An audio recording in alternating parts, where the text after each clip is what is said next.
The time is now for the Dr. Bob Sports Podcast. I am Tanner. I am our head of analytics, and I'm in my 7th year working alongside Bob, originating our NFL and college basketball bets. And today, as always, I'm joined by our digital media specialist, Grant. My Jayhawks knocked off UNLV in the bowl game despite 216 penalty yards. Do you have anything to say for your boys?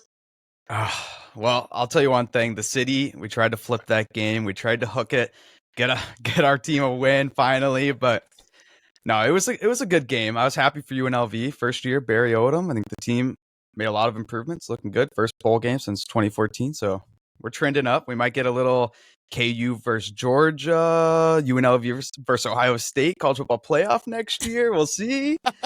We'll see. We play each other in week 2 next year. Again, a little rematch right off the bat. It got chippy at the end there. Yeah. I think they see each other the next 2 years, so that'll be a good one. But let's jump into the show here, and we've got our first segment where we will be grading the script writers on how they did for episode 16 of this NFL season. And we've got a lot of late season casting changes to discuss. Quarterbacks across the league are falling, changing everywhere. Let's start with the change of Washington. It looks like Sam Howell might not be the quarterback of the future.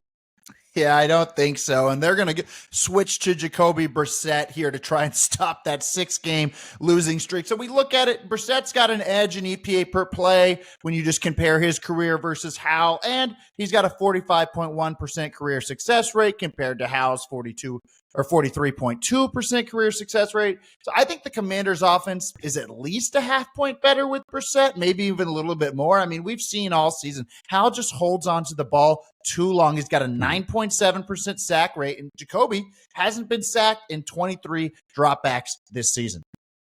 Yeah, do you think he's going to be able to keep that clean record against San Francisco's pass rush?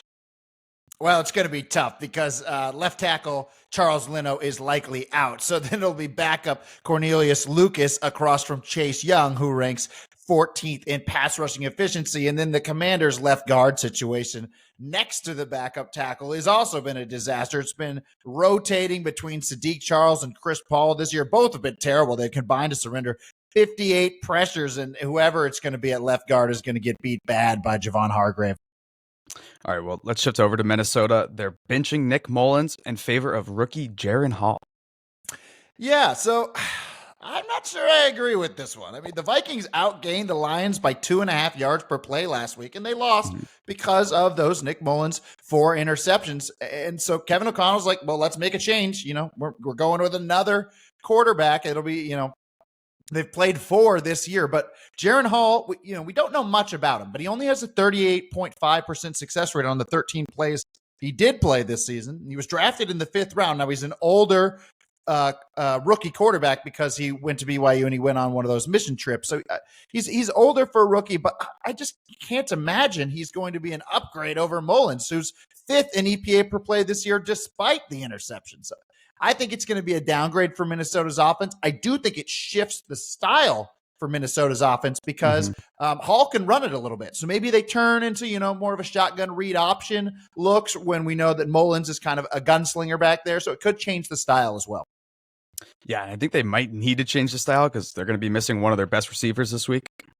Yeah, TJ Hawkinson tore his ACL and MCL in that right knee, and Hawkinson ranks 4th in yards per route run among tight ends, so he's out. And I mean, the drop back passing game without Hawkinson, we know Addison's banged up. He left last game early, and then Minnesota right guard Ed Ingram ranks 8th worst in pass blocking efficiency. He's going to struggle across from interior defender Kenny Clark, who's 9th in pressure. So I think the Vikings will lean into the ground game on Sunday night. All right, what's going on with this Broncos and Russell Wilson situation? Well, the organization made the decision to bench him, and Posit League is going to go down as one of the worst trade and contracts in recent NFL history. Wilson ranks 29th in success rate out of 37 qualifying quarterbacks since the start of last season, and I think Sean Payton is going to pull out all the stops to make the change to Jared Stidham look correct. And Denver's offense has a favorable matchup against the Chargers because the Broncos love to feature that 3-headed monster with the running backs, and they're targeting running backs on a league high 32% of passes, and the Chargers are 29th in EPA per target allowed to running backs. And then you look at it, when they hand it off to the running backs, Denver's offense has the ninth highest run play rate adjusted for situation, and Los Angeles rush defense ranks 28th according to our numbers. So I think that Sean Payton is going to get the running backs involved in the ground game to set up Stidham for play action, and in the screen game to just make throws easy for Stidham against this Chargers defense. Yeah, I think the big problem here might be that Courtland Sutton is not going to be out there. Yeah, I mean, he's worth about a point according to our metrics. And the big reason is his deep play ability. And the Denver's offense has 22 expected points from pass interference this season, third most in the NFL. And Sutton has 11 receptions with at least 20 air yards. So if you don't have anyone to take anything to take the top off the defense, it makes it harder to run that running back-centric style that we talked about earlier. So the loss of Sutton is going to be big for Stidham and Sean Payton. All right, well, let's shift it over to our next segment. We've got our free bet of the week, and we released a 2-star bet on the Giants plus 5.5, and you can play it down to plus 4.5.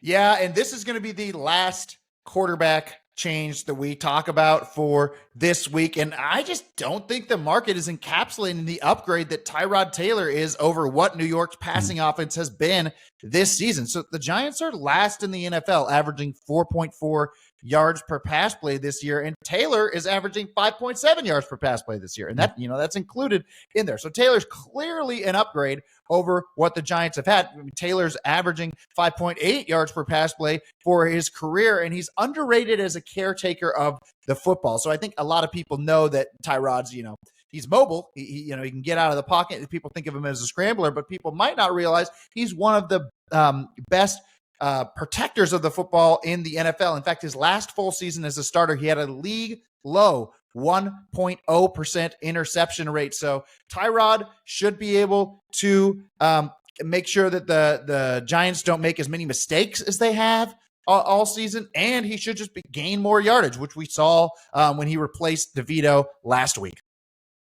Yeah, and it feels like this wide receiver room has kind of been slowly improving lately, don't you think? Yeah, so Darius Slayton has gotten over 90% of the snaps in 3 consecutive games after doing so only once in the Giants' first 12 weeks. And Slayton is up to 16th in EPA per target this season. So with Slayton, getting more targets and more routes, this Giants offense will definitely be better as well. All right, and the O-line has been a major problem all year, but are they going to be okay this week?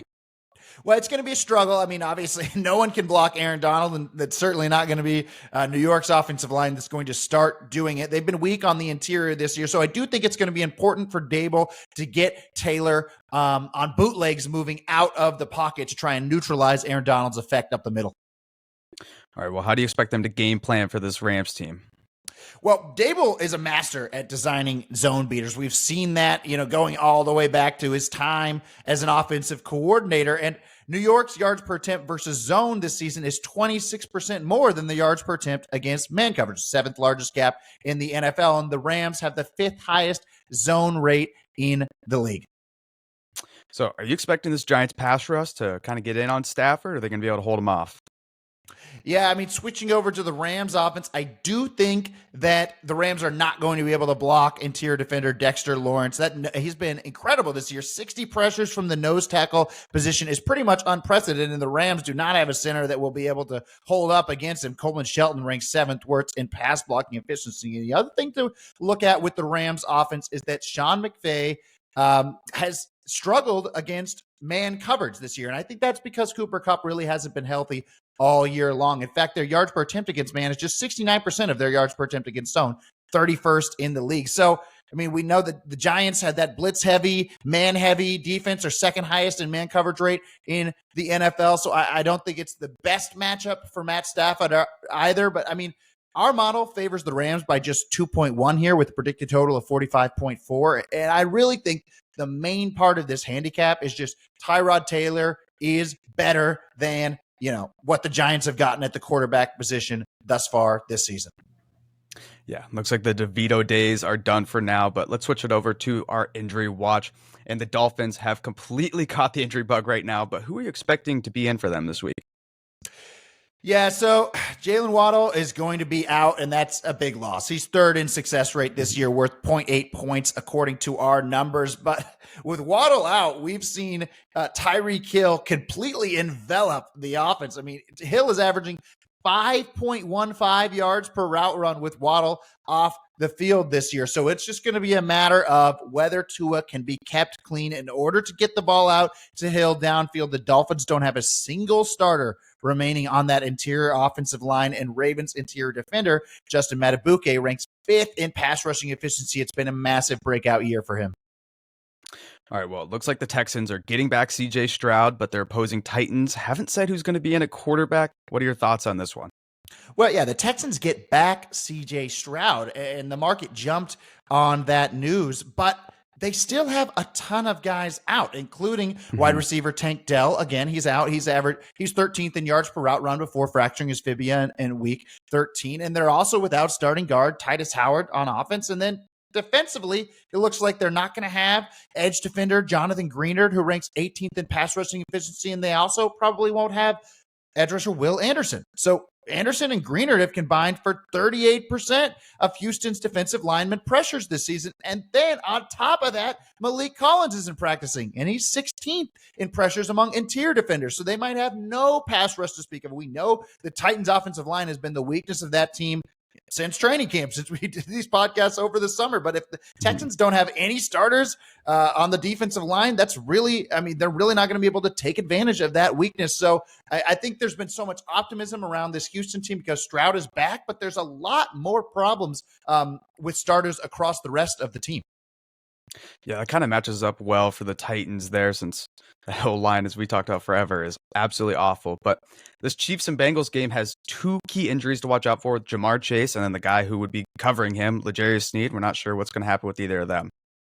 Yeah, so it looks like right now I'm projecting Chase in and Sneed out, and that's going to be a big problem for Kansas City. The swap in those two would result in a 2-point boost for Cincinnati's offense, according to our metric. I mean, Chase is 5th in EPA per target this year, and Sneed has been incredible. He limited all-pro wide receiver Devontae Adams to just 4 yards on 6 targets last week, and he's 10th in yards per cover snap allowed this season. So if you got Chase on the field and no Sneed, that is going to be a huge problem for Kansas City. All right, well, let's shift it over to our next segment. We've got stock up, stock down. Whose stock are you buying right now? Well, speaking of Devontae Adams, I'm going to buy low with the all-pro wide receiver stock, probably at an all-time low. Yeah. So, I mean, Las Vegas is somehow not out of the playoff picture. They still have a 12% chance to make the postseason after the win in Kansas City on Christmas. And we did hit our Raiders over 6.5 wins that we gave out in the Futures podcast back in August after that game that they won on Christmas, despite Aiden O'Connell failing to complete a pass after the first quarter. But I mean, yeah, like I said earlier, Devontae Adams only had 4 yards last week, but he has a favorable matchup versus the Indianapolis defense, leading the NFL with half of their defensive play calls being cover 3. Gus Bradley has been the biggest cover 3 guy going all the way back to his when he was a defensive coordinator in Seattle. And Adams is averaging 0.71 more yards per route run versus cover 3 compared to other zone coverages this season. All right, I like that one. But whose stock are you going to be selling this week?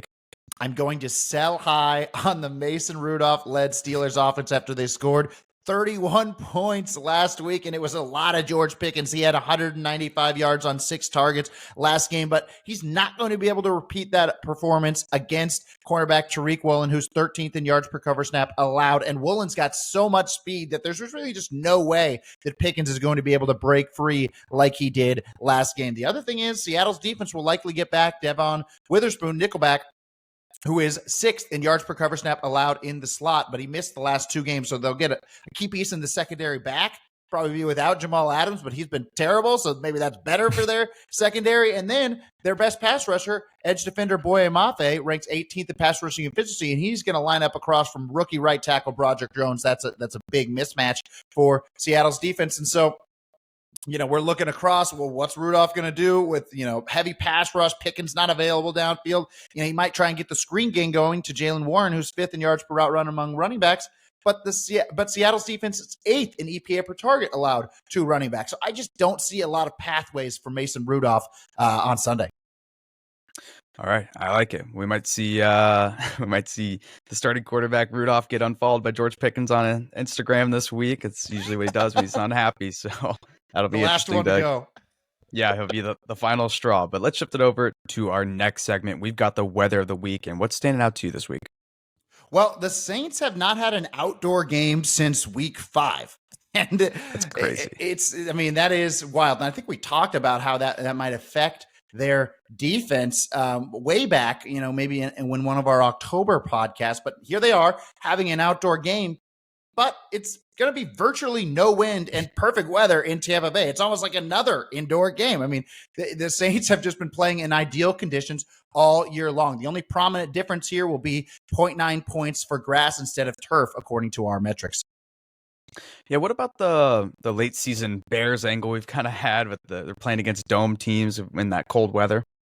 Yeah, so we talked about that last week, and Chicago did end up covering against Arizona, and they got another one this week. So now they're 22-13-1 against the spread at home after week 10 against dome and warm weather teams, because it's very hard for those teams to come up to Soldier Field in the cold weather and acclimate the same way that the Bears can. And the temperature is going to be in the mid-30s in Chicago on Sunday. Now, Atlanta is kind of built for a December smash melt cold weather team, right? They lead the NFL in run play rate adjusted for situation. But I think the Falcons' ground game is going to be shut down because the Bears are third in rush success rate allowed this year. So it's another one. It's back-to-back weeks for Chicago applying to this angle, and I still think the Bears might have a slight edge with Atlanta coming up to the cold weather.